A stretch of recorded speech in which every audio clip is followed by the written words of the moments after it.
ಕೇಂದ್ರ ಚುನಾವಣಾ ಆಯೋಗದ ಮುಖ್ಯಸ್ಥ ಅರುಣ್ ಗೋಯಲ್ ತಮ್ಮ ಸ್ಥಾನಕ್ಕೆ ರಾಜೀನಾಮೆ ನೀಡಿದ್ದಾರೆ ಅನ್ನೋ ಅಪ್ಡೇಟ್ ಲಭ್ಯ ಆಗ್ತಾ ಇದೆ. ಲೋಕಸಭಾ ಚುನಾವಣೆ ಘೋಷಣೆಗೆ ಮುನ್ನವೇ ಹೈಡ್ರಾಮಾ. ಮುಖ್ಯ ಚುನಾವಣೆಯ ಆಯುಕ್ತ ಗೋಯಲ್ ತಮ್ಮ ಸ್ಥಾನಕ್ಕೆ ರಾಜೀನಾಮೆ ಸಲ್ಲಿಸಿದ್ದಾರೆ. ಚುನಾವಣಾ ಆಯುಕ್ತ ಅರುಣ್ ಗೋಯಲ್ ರಾಜೀನಾಮೆ ಸಲ್ಲಿಸಿದ್ದಾರೆ. ಲೋಕಸಭಾ ಇಷ್ಟು ಸನಿಹದಲ್ಲಿರೋ ಸಂದರ್ಭದಲ್ಲಿ ಲೋಕಸಭಾ ಚುನಾವಣೆಯ ದಿನಾಂಕ ಘೋಷಣೆಗೂ ಮೊದಲೇ ತಮ್ಮ ಸ್ಥಾನಕ್ಕೆ ಗೋಯಲ್ ರಿಸೈನ್ ಮಾಡಿದ್ದಾರೆ. ಲೋಕಸಭಾ ಎಲೆಕ್ಷನ್ ಘೋಷಣೆಗೆ ಇನ್ನೊಂದು ವಾರ ಅಷ್ಟೇ ಬಾಕಿ ಇದೆ. ಈ ಸಂದರ್ಭದಲ್ಲಿ ಗೋಯಲ್ ತಮ್ಮ ಸ್ಥಾನಕ್ಕೆ ರಾಜೀನಾಮೆ ನೀಡಿರೋದು ಒಂದು ರೀತಿಯ ಹೈಡ್ರಾಮಾ ಸೃಷ್ಟಿಯಾಗುವುದಕ್ಕೆ ಎಲ್ಲ ರೀತಿಯ ಸಾಧ್ಯತೆಗಳು ಇದೆ. ಇನ್ನೊಂದು ವಾರಕ್ಕೆ ದೇಶದಲ್ಲಿ ಯಾವಾಗ ಲೋಕಸಮರ ಅನ್ನೋದರ ದಿನಾಂಕ ಘೋಷಣೆ ಆಗೋದಕ್ಕಿತ್ತು. ಅಷ್ಟರಲ್ಲಾಗಲೇ ಇವತ್ತು ಚುನಾವಣೆಯ ಆಯುಕ್ತ ಅರುಣ್ ಗೋಯಲ್ ತಮ್ಮ ಸ್ಥಾನಕ್ಕೆ ರಾಜೀನಾಮೆಯನ್ನ ಸಲ್ಲಿಸಿದ್ದಾರೆ. ಸಾಕಷ್ಟು ಪ್ರಶ್ನೆಗಳು ಇಟ್ಟುಕೊಳ್ಳುತ್ತೆ, ಸಾಕಷ್ಟು ಆಯಾಮಗಳಲ್ಲಿ ಇದಕ್ಕೆ ಸಂಬಂಧಪಟ್ಟ ಹಾಗೆ ಚರ್ಚೆಯಂತೂ ಖಂಡಿತವಾಗಿ ಆಗುತ್ತೆ. ಯಾಕಂದ್ರೆ ಅವರು ತಮ್ಮ ಸ್ಥಾನಕ್ಕೆ ರಿಸೈನ್ ಮಾಡಿರುವಂತಹ ಸಂದರ್ಭ, ಸನ್ನಿವೇಶ ಆ ಪ್ರಶ್ನೆಗಳು ಉದ್ಭವ ಆಗೋ ಹಾಗೆ ಮಾಡುತ್ತೆ. ಇನ್ನೊಂದು ವಾರದಲ್ಲಿ ಚುನಾವಣೆಯ ದಿನಾಂಕಗಳು ನಿಗದಿಯಾಗಿ ಘೋಷಣೆ ಆಗಬೇಕಾಗಿತ್ತು. ಆದರೆ ಲೋಕಸಭಾ ಚುನಾವಣೆಯ ದಿನಾಂಕ ಘೋಷಣೆ ಆಗೋದ್ರ ಮುನ್ನವೇ ಈಗ ತಮ್ಮ ಸ್ಥಾನಕ್ಕೆ ಅರುಣ್ ಗೋಯಲ್ ರಾಜೀನಾಮೆಯನ್ನು ಸಲ್ಲಿಸಿದ್ದಾರೆ. ಅವರ ಅವಧಿ ಇನ್ನೂ ಪೂರ್ಣ ಆಗಿರಲಿಲ್ಲ. 2027ರವರೆಗೂ ಕೂಡ ಅವರ ಕಾರ್ಯಾವಧಿ ಇತ್ತು. ಆದರೂ ಈಗ ಇಷ್ಟು ಸನಿಹದಲ್ಲಿ ಚುನಾವಣೆಯ ದಿನಾಂಕ ಘೋಷಣೆ ಸಮಯ ಇಟ್ಕೊಂಡು ಈ ಹಂತದಲ್ಲಿ ಅವರು ತಮ್ಮ ಸ್ಥಾನಕ್ಕೆ ರಾಜೀನಾಮೆ ನೀಡಿರೋದು ಸಾಕಷ್ಟು ಪ್ರಶ್ನೆಗಳಿಗೆ ದಾರಿ ಮಾಡಿಕೊಡ್ತಾ ಇದೆ. ರಾಜ್ಯದಲ್ಲಿ, ರಾಷ್ಟ್ರದಲ್ಲಿ ಲೋಕಸಮರದ ಹಿನ್ನೆಲೆ ಭರ್ಜರಿ ತಯಾರಿ ನಡೀತಾ ಇದೆ ರಾಜಕಾರಣದಲ್ಲಿ. ಇಷ್ಟೆಲ್ಲದರ ಮಧ್ಯೆ ಈಗ ತಮ್ಮ ಸ್ಥಾನಕ್ಕೆ ರಾಜೀನಾಮೆಯನ್ನು ಸಲ್ಲಿಸಿದ್ದಾರೆ. ಯಾವ ಕಾರಣಕ್ಕೆ? ಇದಾದ ಚುನಾವಣೆ ಆದ ನಂತರವಾಗಲಿ ಅಥವಾ ಇದಕ್ಕೆ ಮುಂಚೆಯಾಗಲಿ ಆ ಸನ್ನಿವೇಶಗಳಲ್ಲಾದರೆ ಈ ಪ್ರಶ್ನೆಗಳು ಉದ್ಭವ ಆಗ್ತಾ ಇರಲಿಲ್ಲ. ಬಟ್ ಈಗ ಇನ್ನೊಂದು ವಾರಕ್ಕೆ ದೇಶದಲ್ಲಿ ಲೋಕಸಭೆಯ ಚುನಾವಣೆ ಘೋಷಣೆ ಆಗಬೇಕಾಗಿರೋ ಸಂದರ್ಭದಲ್ಲಿ ಚುನಾವಣೆಯ ಆ ಏನು ಟರ್ಮ್ ಇದೆಯಲ್ಲ, ಅವರ ಟರ್ಮ್ ಇದೆಯಲ್ಲ, ಅದು ಈ ಚುನಾವಣೆಯ ಸಮೀಪದಲ್ಲಿ ಅಂತ್ಯ ಆಗಿಲ್ಲ ಅಂದರೂ ಕೂಡ ಅವರು ರಿಸೈನ್ ಮಾಡಿರೋದು ತಮ್ಮ ಸ್ಥಾನಕ್ಕೆ ಸಾಕಷ್ಟು ಪ್ರಶ್ನೆ ಮತ್ತು ಅನುಮಾನಗಳಿಗೆ ಎಡೆ ಮಾಡಿ ಕೊಡ್ತಾ ಇದೆ. ಚುನಾವಣೆಯ ದಿನಾಂಕ ಘೋಷಣೆ ಆಗಬೇಕಾಗಿರೋ ಸನಿಹದಲ್ಲಿರಬೇಕಾದ್ರೆ ಇಂಥದ್ದೊಂದು ನಿರ್ಧಾರ ಕೈಗೊಂಡಿದ್ದು ಯಾಕೆ? ಇದರ ಹಿಂದಿರುವಂತಹ ಲೆಕ್ಕಾಚಾರಗಳು ಏನು? ಯಾವ ಕಾರಣಕ್ಕೆ ತಮ್ಮ ಸ್ಥಾನಕ್ಕೆ ಅವರು ರಿಸೈನ್ ಮಾಡಿದ್ದಾರೆ ಅನ್ನುವಂಥ ಪ್ರಶ್ನೆಗಳು ಈ ಸಂದರ್ಭದಲ್ಲಿ ಬಹಳಷ್ಟು ಮಹತ್ವವನ್ನು ಪಡೆದುಕೊಳ್ಳುತ್ತೆ. ಚುನಾವಣೆ ಆಯುಕ್ತ ಅರುಣ್ ಗೋಯಲ್ ಅವರ ರಾಜೀನಾಮೆ ರಾಜಕೀಯ ಬಣ್ಣ ಪಡೆದುಕೊಂಡ್ರೂ ಆಶ್ಚರ್ಯ ಪಡಬೇಕಾಗಿಲ್ಲ.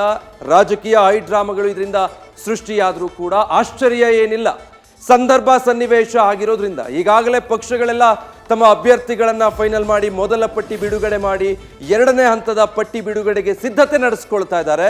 ಇನ್ನೊಂದು ವಾರಕ್ಕೆಲ್ಲ ಚುನಾವಣೆಯ ದಿನಾಂಕ ಘೋಷಣೆ ಆಗಿಬಿಡುತ್ತೆ. ಅಭ್ಯರ್ಥಿಗಳ ಪಟ್ಟಿ ಸಿದ್ಧ ಮಾಡಿಟ್ಕೊಳ್ಬೇಕು, ನಂತರ ಕಣಕ್ಕೆ ಧುಮುಕಿ ಚುನಾವಣೆಯಲ್ಲಿ ಗೆಲುವು ಸಾಧಿಸಬೇಕು ಅನ್ನೋ ತರಾತುರಿಯಲ್ಲಿ ದೇಶದಾದ್ಯಂತ ರಾಜಕೀಯ ಪಕ್ಷಗಳು ಇರೋ ಈ ಸಂದರ್ಭದಲ್ಲಿ ಮತ್ತೊಂದು ಕಡೆ ಪ್ರಚಾರ ಹೇಗಾಗಬೇಕು, ಯಾವ ರೀತಿ ಅಬ್ಬರದ ಪ್ರಚಾರ ಇರಬೇಕು ಅನ್ನೋದರ ಮಧ್ಯೆ ಈ ಬೆಳವಣಿಗೆ. ಡೀಟೇಲ್ಸ್ ಕೊಡ್ತಾರೆ ಜಗದೀಶ್. ನಾನು ಹೇಳ್ತಾ ಇದ್ದೆ, ಈಗ ಆಯುಕ್ತರು ರಿಸೈನ್ ಮಾಡಿರುವಂತಹ ಸಂದರ್ಭ, ಸನ್ನಿವೇಶ ಸಾಕಷ್ಟು ಪ್ರಶ್ನೆಗಳು ತೆರೆದುಕೊಳ್ಳೋ ಹಾಗೆ ಮಾಡುತ್ತೆ. ಏನ್ ಗೊತ್ತಾಗ್ತಾ ಇದೆ ಇದಕ್ಕೆ ಸಂಬಂಧಪಟ್ಟ ಹಾಗೆ? ಈಗಾಗಲೇ ನಮ್ದು ಚುನಾವಣಾ ಆಯುಕ್ತರು ರಾಜೀನಾಮೆ ಕೊಟ್ಟಿರುವಂತಹ ಕಾರಣಕ್ಕಾಗಿ ಈಗಾಗಲೇ ಪ್ರೆಸಿಡೆಂಟ್ ಸಹಿತ ಅದನ್ನ ಎಕ್ಸೆಪ್ಟ್ ಮಾಡಿದ್ದಾರೆ. ಆ ಕಾರಣಕ್ಕಾಗಿ ಏನಂತಂದ್ರೆ ಬಹಳಷ್ಟು ಚರ್ಚೆಗೆ ಗ್ರಾಸವಾಗ್ತಿರುವಂತದ್ದು ಯಾಕೆ ಏಕಾಏಕಿಯಾಗಿ, ಅದು ಇನ್ನೂ ಏನಂತಂದ್ರೆ ಅವಧಿ ಇರುವಂತಹ ಕಾರಣದ ಸಂದರ್ಭದಲ್ಲಿ ಈ ರೀತಿಯಾಗಿ ರಾಜೀನಾಮೆ ಕೊಟ್ಟಿರುವಂತದ್ದು ಯಾವ ಕಾರಣಕ್ಕೆ ಅನ್ನುವಂಥದ್ದು ಪ್ರಶ್ನೆಗೆ ಮೂಡ್ತಾ ಇರುವಂತದ್ದು. ಮತ್ತೆ ಅದರ ಜೊತೆಗೆ ಮುಂದಿನ ಏನಂದ್ರೆ ವಾರದಲ್ಲೇ ಬಹುತೇಕ 13ರಿಂದ 15ನೇ ತಾರೀಕು ಒಳಗಾಗಿ ಇಡೀ ದೇಶಕ್ಕೆ ಅತಿ ಅದ್ಭುತವಾದಂತಹ, ಅದರಲ್ಲೂ ಪ್ರಮುಖವಾಗಿ ಲೋಕಸಭೆಯ ಚುನಾವಣೆಯ ಏನಂದ್ರೆ ಡೇಟ್ ಫೈನಲ್ ಆಗುವಂತಹ ಸಂದರ್ಭದಲ್ಲಿ, ಆ ಸಂದರ್ಭದಲ್ಲಿ ಚುನಾವಣೆಯ ದಿನಾಂಕವನ್ನ ಫೈನಲ್ ಮಾಡಲಾಗುತ್ತೆ ಅನ್ನುವಂತಹ ವಿಚಾರ ಗೊತ್ತಾಗ್ತಾ ಇರುವಂತಹ ಸಂದರ್ಭದಲ್ಲಿ ಈಗ ಏಕಾಏಕಿ ಈ ರೀತಿಯಾಗಿ ರಾಜೀನಾಮೆ ಕೊಟ್ಟಿರುವಂತಹ ಹಿಂದಿರುವಂತಹ ಕಾರಣ ಏನು ಅನ್ನುವಂತಹ ವಿಚಾರಕ್ಕೆ ಈಗಾಗಲೇ ಬಹಳಷ್ಟು ಪ್ರಶ್ನೆಗಳು ಮೂಡ್ತಾ ಇದ್ದಾವೆ. ಮತ್ತೆ ಅದರ ಜೊತೆಗೆ ಮುಂದಿನ ಏನಂದ್ರೆ ಒಂದು ವಾರ ಅಥವಾ ಮುಂದಿನ ಏನಂದ್ರೆ ಲೋಕಸಭೆ ಚುನಾವಣೆಯ ತಯಾರಿಯ ಸಂಪೂರ್ಣವಾದಂತಹ ಜವಾಬ್ದಾರಿಯನ್ನ ಈಗಾಗಲೇ ರಾಜೀವ್ ಕುಮಾರ್ ಅವರಿಗೆ ಕೊಡಲಾಗಿದೆ ಅನ್ನುವಂತಹ ಮಾಹಿತಿ. ರಾಜೀವ್ ಕುಮಾರ್ ಅವರು ಈಗ ಚೀಫ್ ಎಲೆಕ್ಷನ್ ಏನಂದ್ರೆ ಆಫೀಸರ್ ಆಗಿ ನೇಮಕ ಆಗ್ತಾರೆ ಅನ್ನುವಂತಹ ಮಾಹಿತಿ ಸಹಿತ ಗೊತ್ತಾಗ್ತಾ ಇದೆ. ಮತ್ತೆ ಅದರ ಜೊತೆಗೆ ಇವರ ಹಿಂದಿರುವಂತಹ ರಾಜಕೀಯ ಏನಾದ್ರೂ ಲೆಕ್ಕಾಚಾರಗಳಿದಾವ ಅನ್ನುವಂತಹ ಪ್ರಶ್ನೆಯು ಸಹಿತ ಮೂಡ್ತಾ ಇರುವಂತದ್ದು. ಯಾಕಂದ್ರೆ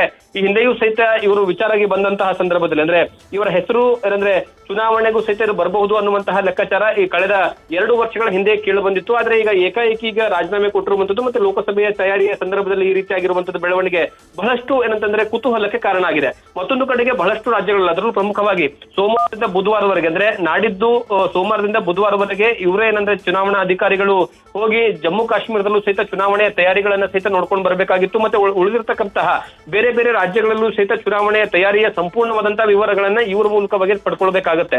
ಹಾಗಾಗಿ ಈ ಸಂದರ್ಭದಲ್ಲಿ ಇದರ ಸಂಪೂರ್ಣವಾದಂತಹ ಜವಾಬ್ದಾರಿ ತೆಗೆದುಕೊಂಡಿದ್ದು ಮತ್ತು ಅದಕ್ಕೆ ಬೇಕಾಗಿರ್ತಕ್ಕಂತಹ ಸಕಲ ಸಿದ್ಧತೆಗಳನ್ನ ಎಲ್ಲಾ ಏನಂದ್ರೆ ರಾಜ್ಯಗಳಲ್ಲಿ ಮತ್ತೆ ಅದರ ಜೊತೆಗೆ ಕೇಂದ್ರಾಡಳಿತ ಪ್ರದೇಶಗಳಲ್ಲೂ ಸಹಿತ ಇವರ ನೇತೃತ್ವದಲ್ಲೇ ಜವಾಬ್ದಾರಿ ಏನಂದ್ರೆ ಇಷ್ಟು ದಿವಸಗಳ ಕಾಲ ಆಗಿತ್ತು. ಹಾಗಾಗಿ ಈಗ ಏಕಾಏಕಿ ಇವರು ರಾಜೀನಾಮೆ ಕೊಟ್ಟಿರುವಂತಹ ಕಾರಣದ ಹಿಂದಿರುವಂತಹ ವಿಚಾರ ಯಾಕೆ ಅನ್ನುವಂತಹ ಪ್ರಶ್ನೆ ಈಗ ಎಲ್ರಿಗೂ ಸಹಿತ ಕ್ವಶನ್ ಮಾರ್ಕ್ ಆಗಿ ಉಳಿದಿದೆ. ಹಾಗಾಗಿ ಬಹುತೇಕ ಅವರೇ ಅಧಿಕೃತವಾಗಿ ಹೇಳುವವರೆಗೂ ಸಹಿತ ಇದರ ಹಿಂದಿರುವಂತಹ ರಹಸ್ಯ ಗೊತ್ತಾಗಲ್ಲ ಅನ್ಸುತ್ತೆ.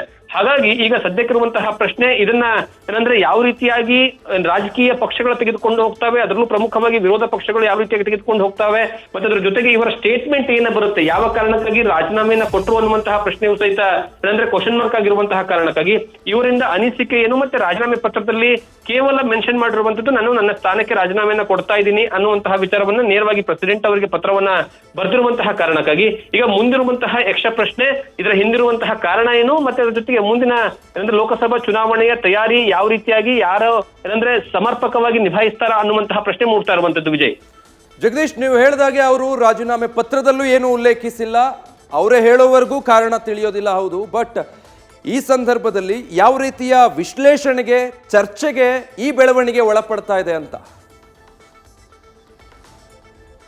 ವಿಜಯ್, ಈಗಾಗಲೇ ಏನಂತಂದ್ರೆ ಇವರ ವಿಚಾರವಾಗಿ ಹೇಳ್ತಾ ಹೋದ್ರೆ ಅಂದ್ರೆ ಈ ಹಿಂದೆಯೂ ಸಹಿತ ಬಹಳಷ್ಟು ಬಾರಿ ರಾಜಕೀಯ ವಿಚಾರಗಳಲ್ಲಿ ಏನಂದ್ರೆ ನಿರ್ಧಾರಗಳನ್ನ ಕೈಗೊಳ್ಳುವಂತ ಅಂದ್ರೆ ಚುನಾವಣೆ ಘೋಷಣೆಯ ಸಂದರ್ಭದಲ್ಲೂ ಸಹಿತ ಕೆಲವೊಂದು ಚರ್ಚೆಗಳಾಗ್ತಾ ಇದ್ವು. ಅಂದ್ರೆ ಪ್ರಧಾನಿ ನರೇಂದ್ರ ಮೋದಿ ಅವರು ಹೋಗಿ ಏನಂದ್ರೆ ಕಾರ್ಯಗಳನ್ನ ಅಂದ್ರೆ ಅಭಿವೃದ್ಧಿ ಕಾರ್ಯಗಳಿಗೆ ಶಂಕುಸ್ಥಾಪನೆ ಮಾಡಿದ ನಂತರ ಇವರು ಏನಂದ್ರೆ ನ್ಯೂಸ್ ಫಸ್ಟ್ ನಿರ್ಭೀತಿಯಿಂದ ನಿಮ್ಮ ಪರವಾಗಿ.